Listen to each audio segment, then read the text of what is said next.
હા, હું તમારા ફર્સ્ટ ટાઈમ તમને આ હેમોગેટ્રી હોલમાં રાજકોટમાં જ મળ્યો હતો. જી ત્યાંથી જ મેં સ્ટાર્ટ કર્યું હતું.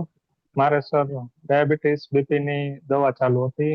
તમારું જે સમજાવો છો એ સમજવાનું મને એકદમ આમ મગજમાં ઉતરી ગયું કે ના, મારે દવા બંધ જ કરવી છે. બરાબર. અત્યારે ને વજન પણ મારે બહુ વધારે 75-77 ની આસપાસ હતું. એ 2 મહિનામાં સર 2 કિલો ઓછું થઈ ગયું છે. જી અને હું મારી ડેઈલી રૂટીન સર એવી જ હતી.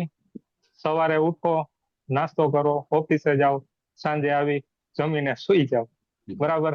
એટલે અને એના લીધે સર શરીરમાં પ્રોબ્લેમ થઈ ગયા હતા. પણ કોઈ આવી સલાહ આપે, સમજાવે તો આપણને આઈડિયા આવે કે આપણા શરીર માટે શું છે. એના માટે મારે ટાઈમે કાઢવો પડે છે એવું નથી.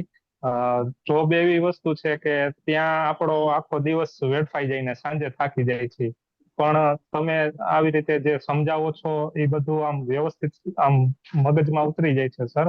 અને એવી રીતે આમ અંદરથી જુસ્સો ચડે છે કે ના, આ તો કરવું જ છે. હું સર કોઈ દિવસ ચાલતો નતો.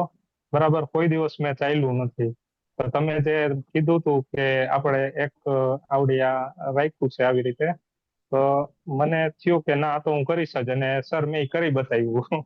યસ બાકી હું કોઈ દિવસ ચાલવાય નતો જતો. યસ પણ પહેલા દિવસથી તમે 10,000 પ્લસ સ્ટેપ હતા પહેલા દિવસથી? યસ. ના સર, મને ડાયટ પ્લાનમાં જ આવ્યું હતું કે સવારે અડધી કલાક અને સાંજે અડધી કલાક યસ ચાલવાનું જ છે. યસ મને એ જ આપેલું હતું. જી એટલે હું ડેઈલી સ્ટાર્ટિંગમાં અડધી કલાક તો ચાલતો હતો. પછી મેં ધીમે ધીમે વધારી દીધું. પછી મેં સર એમાં પોણી કલાક કર્યું. અને પોણી કલાક અત્યારે કલાકની આસપાસ, કલાક સવારે ડેઈલી ચાલુ છું. અને સાંજે પોણી કલાક જેવું ચાલુ. સવારે સહેજ સ્પીડમાં ફાસ્ટ ચાલુ છું. અને સાંજે મીડિયમ સ્ટેપમાં ચાલુ છું સર. પ્લસ ડાયટ બધું રેગ્યુલર કરું છું. હા, એક્સરસાઇઝ, યોગા. સવારે એક્સરસાઇઝ કર્યા હોય તો સાંજે યોગા કરું. એવી રીતે કરું છું સર. તો આ જ એક કહેવાય ને કે એટલા માટે જ તમને એપ્રિશિએટ આપીએ છીએ. Congratulation, really appreciate. Thank you so much. તમને વધાવીએ છીએ. જ્યારે હું રૂબરૂ મળીશ ત્યારે થેન્ક યુ સર. તમને પ્રાઇઝથી સન્માનિત કરીશું. અને આવી જ રીતે એક્ટિવ રહેજો.